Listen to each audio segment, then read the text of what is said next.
I sat in that mahogany-paneled office watching my sister's perfectly manicured hand reach across the table and slide the inheritance documents toward herself, her diamond bracelet catching the afternoon light streaming through the Venetian blinds, and when she looked at me with those cold blue eyes we'd once shared secrets with as children and said you're not family. Her voice flat and certain like she was reading from a script she'd rehearsed 1,000 times, I felt something crack open inside my chest, but I kept my face completely blank, kept my hands folded in my lap like I was waiting for a bus that might never come, and the lawyer sitting at the head of the table in his expensive suit adjusted his glasses nervously and cleared his throat but said nothing, because what could he say really? This was a family matter playing out in front of him, and he was just there to witness the paperwork, to make sure everything was legally binding, and my sister Jennifer had always been good at making things legally binding, at finding the loopholes in the clauses and the fine print that would benefit her, ever since we were kids, and she convinced Mom that I was the one who broke the vase or ate the last cookie or stayed out past curfew when it was always her,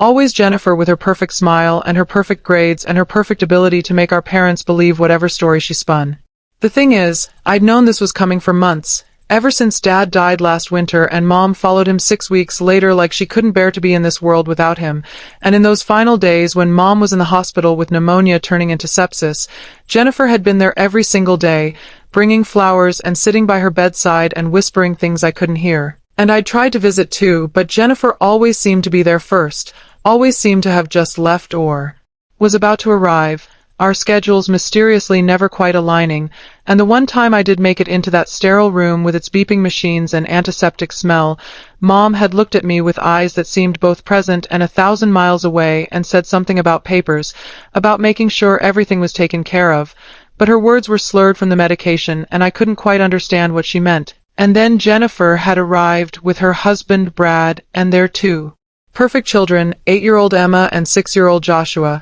and suddenly the room felt too small, too crowded with their presence and their coordinated outfits and their practiced sympathy, so I'd left. Told myself I'd come back tomorrow when it was quieter, but tomorrow Mom had been unconscious and the day after that she was gone. At the funeral Jennifer had worn black Prada and real pearls, the ones that had belonged to our grandmother, and she'd cried beautifully, the kind of crying that made people want to comfort her, made them gather around her like she was the only one who'd lost something, and I'd stood apart in my department store dress feeling like an imposter at my own mother's funeral, and person after person had gone to Jennifer first, had hugged her and whispered condolences and told her how strong she was.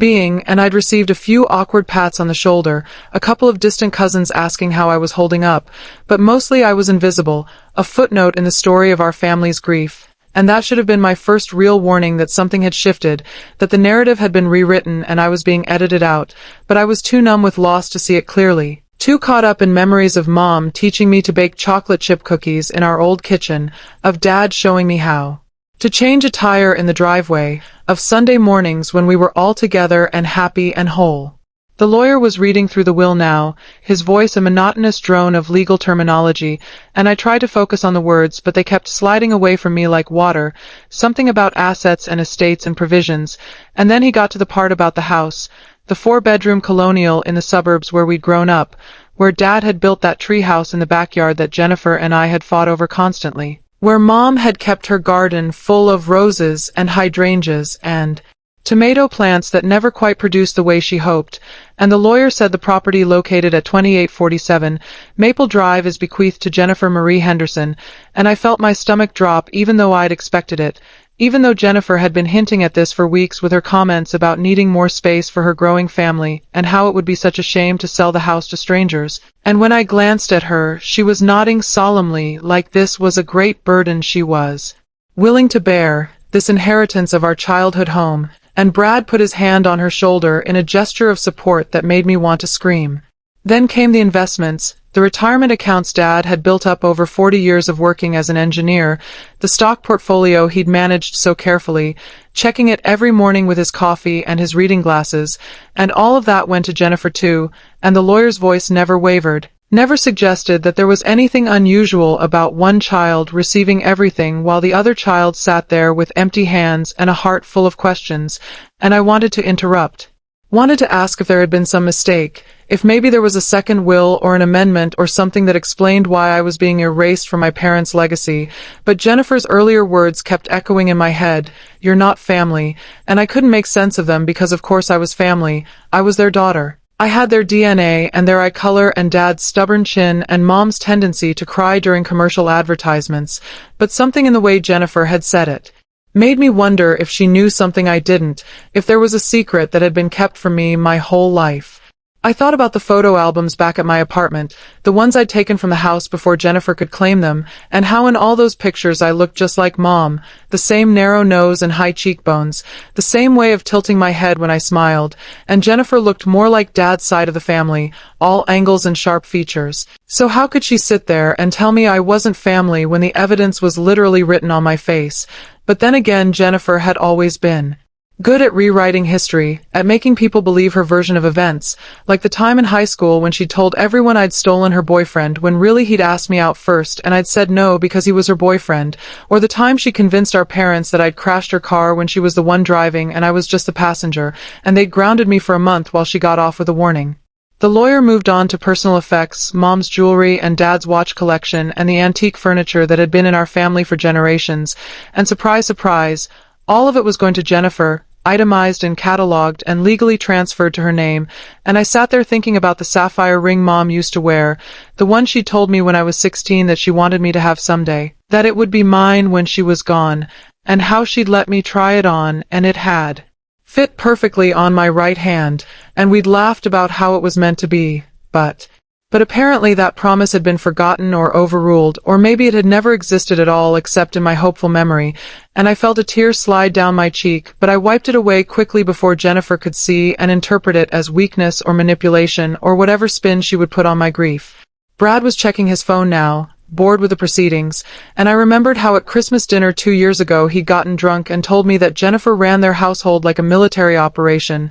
that she had spreadsheets for everything, color-coded calendars, systems and protocols that he had to follow or face her disappointment, and he'd laughed when he said it, but there was something hollow in his eyes. Something that made me wonder if he'd ever really been happy or if he'd just been absorbed into Jennifer's perfectly curated life, another prop in her performance of success, and their kids were the same way, polite and well-behaved to the point of seeming robotic, always saying please and thank you and sitting with perfect posture, never running or shouting or doing any of the chaotic joyful things kids usually do, and I tried to connect with them, to be the fun aunt who brought unexpected presents and made silly faces, but Jennifer always seemed to intercept my efforts, always had a reason why they couldn't have the toy I brought, or why they needed to leave just when we were starting to have fun. The lawyer was finally reaching the end of the document, and I realized with a sinking feeling that my name hadn't been mentioned once, not in connection with any property or money or personal items, nothing at all, like I'd been completely erased from my parents' final wishes, and the rational part of my brain knew that wills could be challenged, that I could hire my own lawyer and fight this, but another part of me, the part that was exhausted from years of competing with Jennifer and losing, the part that had never quite felt good enough or successful enough or perfect enough in my parents' eyes, that part just wanted this to be over, wanted to walk out of this office and never look back, to let Jennifer have everything if it meant I could finally be free of the constant comparison, the constant feeling of falling short. But then the lawyer said there is one final provision, and he looked directly at me for the first time since we'd started, and something in his expression was almost apologetic, almost pitying, and he read from the document that a sum of $5,000 is to be provided to the individual formerly known as their daughter for the purpose of, and he paused here, his discomfort visible, moving forward with her life separately from the family, and the words hit me like a physical blow. Formerly known as their daughter, like I had been officially disowned, officially removed from the family tree, and $5,000, the kind of money you'd give to a distant cousin or a family friend, a polite fuck you disguised as generosity, and I felt my hands start to shake, but I kept them hidden under the table, kept my breathing steady even though I wanted to scream or cry or demand an explanation. Jennifer was looking at me now with something that might have been triumph, or might have been relief, or might have been both, and she said, I know this must be difficult for you, but Mom and Dad were very clear about their wishes in their final months. They wanted to make sure their legacy stayed within the family, the real family, and she emphasized those last two words in a way that felt deliberately cruel, and I finally found my voice. Heard myself asking, "What do you mean, formerly known as?" "Their daughter. What are you talking about?" And the lawyer shifted in his seat, and Jennifer's smile got wider, sharper, more satisfied, and she pulled out a manila folder from her expensive leather bag and slid it across the table to me. Inside the folder was a DNA test, the kind you can order online for $99, and it showed that Jennifer and I shared only 25% of our DNA, the amount you'd expect for half-siblings, and there was a letter in Dad's handwriting, dated just 3 months before he died, explaining that he'd suspected for years that I wasn't his biological daughter. That Mom had admitted to an affair in the early years of their marriage, that they decided to raise me anyway, but that he'd never been able to fully accept me as his own, that Jennifer was his real daughter, his true heir, and reading those words written in the same handwriting that had signed my birthday cards and school permission slips and graduation congratulations felt like falling through ice, like the ground beneath me had never been solid at all. I looked up at Jennifer and saw that she was waiting for my reaction, probably expecting me to break down or get angry or beg for her to reconsider, but something in me had gone very still and very quiet, a kind of calm that comes from finally understanding the game you've been losing your entire life, and I realized that this wasn't new information for her. She'd known for weeks or maybe months, had probably been the one to convince Dad to take that DNA test in the first place, had probably whispered in Mom's ear during those hospital visits that it wasn't fair for an affair baby to inherit the same as her legitimate child, and Jennifer had always been patient, always willing to play the long game if it meant she'd win in the end. The lawyer was explaining something about the validity of the will, about how I could challenge it if I wanted to, but that DNA evidence would likely support the current distribution of assets, and I heard myself saying in a voice that sounded nothing like mine that it was fine, that I understood, that I didn't want to challenge anything. And Jennifer's face registered surprise for just a moment before settling back into satisfied composure, and Brad was looking at me like I was a problem that had just resolved itself more easily than expected, and I wanted to tell them all that I was staying silent not because I accepted their version of events, but because I was choosing not to give them the satisfaction of seeing me destroyed, because the best revenge I could imagine was denying them the drama they'd probably been anticipating. I stood up from that table with as much dignity as I could manage, my legs shaky but holding, and I picked up the folder with the DNA test and Dad's letter and the final insult of $5,000, and I walked toward the door without looking back, and behind me I heard Jennifer say to the lawyer that she hoped this hadn't been too uncomfortable for him, that family situations could be so complicated, her voice dripping with false sympathy, and the lawyer murmured something non-committal. Probably just grateful that there hadn't been a scene, that he could finish his paperwork and move on to his next appointment and forget about the family that had just torn itself apart in front of him. Out in the parking lot the sun was setting, painting the sky in shades of orange and pink that seemed obscenely beautiful given what had just happened, and I sat in my car for a long time before starting the engine, looking at that folder on the passenger seat and thinking about all the little moments that suddenly made sense, the way Dad had always been just slightly more reserved with me than with Jennifer. The way Mom had sometimes looked at me with an expression I couldn't quite read. Something between love and guilt. The way family friends would occasionally comment on how different I was from the rest of the family, not just in looks but in temperament and interests and dreams, and I'd always assumed I was just the odd one out, the creative one in a family of pragmatists, but now I understood that the difference had been deeper, more fundamental, literally written into my DNA. I thought about my real father, whoever he was, wondering if Mom had ever told him about me, if he was out there somewhere living his life completely unaware that he had a daughter, or if he'd known and chosen not to be involved, and I felt a strange grief for a relationship I'd never had, for a person I'd never met who might have loved me unconditionally in a way Dad never quite could. And then I felt angry at myself for even thinking that way,